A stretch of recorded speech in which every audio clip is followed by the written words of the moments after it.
હાલોલમાં ગેરકાયદે plastic bag ફેક્ટરીઓ પર દરોડા પાડવામાં આવ્યા છે। આ દરમિયાન ઉશ્કેરાયેલા ટોળાએ પોલીસ પર પથ્થરમારો પણ કર્યો હતો તેમજ મહિલા ચીફ ઓફિસર સાથે ઘર્ષણમાં પણ ઉતર્યા હતા। આ સ્ટોરી તમારી માટે લઈને આવ્યા છે પંચમહાલના રિપોર્ટર ઇમરાન તેતરા। નમસ્કાર, વાઇબ્સ ઓફ ઇન્ડિયા સાથે હું સુરભી। હાલોલ ઔદ્યોગિક વસાહતમાં પ્રતિબંધિત પ્લાસ્ટિક કેરી બેગનું ઉત્પાદન કરતી ફેક્ટરીઓ સામે મોટી કાર્યવાહી હાથ ધરવામાં આવી હતી। હાલોલ નગરપાલિકાના ચીફ ઓફિસરની આગેવાનીમાં મામલતદાર, જીપીસીબી અને પોલીસની સંયુક્ત ટીમે પ્રતાપપુરા દુનિયા અને સાતરોટા વિસ્તારમાં દરોડા પાડ્યા હતા। કેન્દ્ર સરકારે 120 માઇક્રોનથી ઓછી જાડાઈના પ્લાસ્ટિક બેગ પર 2022થી સંપૂર્ણ પ્રતિબંધ મૂક્યો છે। તેમ છતાં હાલોલ ઔદ્યોગિક વસાહતની 700થી વધુ ફેક્ટરીઓમાં 15 અને 20 માઇક્રોનના પર્યાવરણ માટે હાનિકારક પ્લાસ્ટિક બેગનું ઉત્પાદન ચાલુ હતું। તપાસ દરમિયાન ટીમે બંધ ફેક્ટરીઓના તાળા તોડી અંદર પ્રવેશ કર્યો હતો, જ્યાંથી મોટા જથ્થામાં પ્રતિબંધિત પ્લાસ્ટિક બેગ મળી આવ્યા હતા। ત્યારે આ અંગે મહિલા અધિકારીએ શું કહ્યું છે તે સાંભળો। સરકાર દ્વારા એસયુપી બેન એટલે કે સિંગલ યુઝ પ્લાસ્ટિક બેનની જાહેરનામા અને ગુજરાત સરકાર દ્વારા પણ આવા જાહેરનામાઓ ક્યારના બહાર પાડ્યા છે।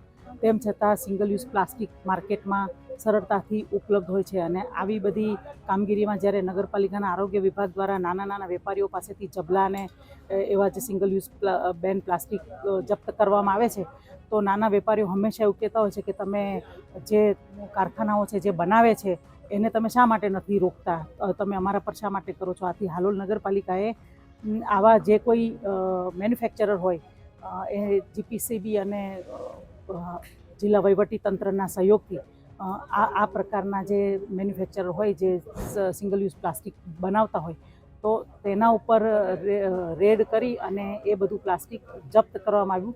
સવારે 8 વાગ્યાથી આ મિશન ચાલુ થયું છે અને અત્યાર સુધીમાં 50,000 કિલો પ્લાસ્ટિક અમે પકડી લીધું છે અને આ કાર્યવાહી હજુ ચાલુ છે અને હજારો ટન પ્લાસ્ટિક પકડાવાની સંભાવના છે।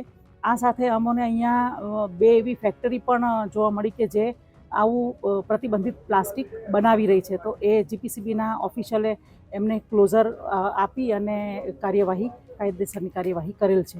આ જે ઘટના જ્યારે ચાલુ હતી, અમારી કાર્યવાહી ચાલુ હતી ત્યારે અહીંયા અમુક ઈસમો ટોળાને લઈને આવી અને વાતાવરણ બગાડવાનો અને કાર્યવાહીને અટકાવવાનો પ્રયત્ન પણ એ લોકોએ કરેલો, પણ પોલીસ તંત્ર દ્વારા એને સંપૂર્ણ રીતે કંટ્રોલમાં લઈ લેવામાં આવ્યું છે અને હાલ આ જે પ્રતિબંધિત પ્લાસ્ટિક જપ્ત કરવામાં આવ્યું છે તે નગરપાલિકાના કમ્યુનિટી હોલમાં મૂકવામાં આવ્યું છે। ઓપરેશન હજુ કેટલા દિવસ ચાલવાની સંભાવના? આ ઓપરેશન જ્યાં સુધી હાલોલ જીઆઈડીસી ખાતે અથવા હાલોલની આસપાસ જે કોઈ પ્રતિબંધિત પ્લાસ્ટિકના મેન્યુફેક્ચરર છે એ સંપૂર્ણ રીતે બંધ ન થઈ જાય ત્યાં સુધી આ મિશન ચલાવવામાં આવશે। અને જે પ્લાસ્ટિક મેન્યુફેક્ચર કરે છે એ જ ફક્ત વાંકમાં નથી, પરંતુ એને વહન કરનાર અને પ્લાસ્ટિકનું જબલું હાથમાં લઈ જનાર પણ એટલો જ દોષી છે। આથી જ્યાં સુધી આ 120 માઇક્રોનથી નીચેના પ્રતિબંધિત પ્લાસ્ટિકનો ઉપયોગ બંધ નહીં થાય ત્યાં સુધી નગરપાલિકા હાલોલ આ કાર્યવાહી ચાલુ રાખશે। જે જથ્થો ઝડપાયો છે હાલ એ કેટલા માઇક્રોનનો ઝડપાયો? જે જથ્થો ઝડપવામાં આવ્યો છે એના પેકિંગ ઉપર 120 માઇક્રોન લખ્યું છે, પણ એ ફક્ત 20 માઇક્રોનનો જ નીકળ્યો છે।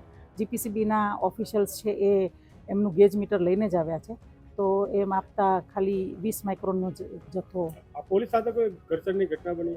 હા, જે નગરપાલિકા દ્વારા નાકાબંધી કરવામાં આવી હતી ત્યાંથી અમુક ઈસમો ધરાર પ્રવેશ કરવા માંગતા હતા, તો પોલીસે એમને રોક્યા અને પોલીસની સાથે એમને કંઈક માથાકૂટ કરી, તો પોલીસે પછી થોડા આકરા વલણ દેખાડતા એ લોકો વધારે ઉશ્કેરાઈ અને ટોળાબંધી કરી અને વાતાવરણ દોડવાનો એ લોકોએ પ્રયત્ન કર્યો। હાલ પરિસ્થિતિ કેવી છે?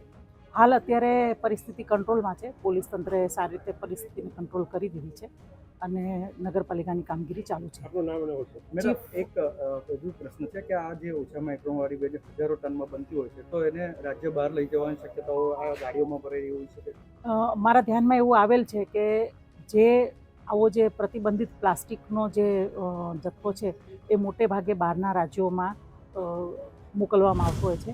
કાર્યવાહી દરમિયાન ગોધરા રોડ પર બંસલ મોલ નજીક ફેક્ટરી માલિકોએ મોટી સંખ્યામાં લોકોને એકત્ર કરી વિરોધ શરૂ કર્યો હતો.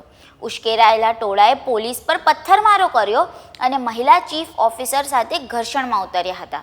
પરિસ્થિતિ કાબૂમાં લેવા વધારાનો પોલીસ કાફલો તૈનાત કરવામાં આવ્યો હતો. આ અગાઉ પણ જીપીસીબી દ્વારા આવા યુનિટો સીલ કરવામાં આવ્યા હતા, પરંતુ ફેક્ટરી માલિકો ફરી ગેરકાયદે ઉત્પાદન શરૂ કરી દેતા હતા. મોટાભાગની ફેક્ટરીઓ મુખ્ય ગેટને તાળું મારી અંદર છુપી રીતે ઉત્પાદન કરતી હોવાથી તેમની સામે કાર્યવાહી કરવામાં મુશ્કેલી પડતી હતી. દેશ, દુનિયા અને ગુજરાતના તમામ સમાચારો માટે જોડાયેલા રહો વાઇબ્સ ઓફ ઇન્ડિયા સાથે.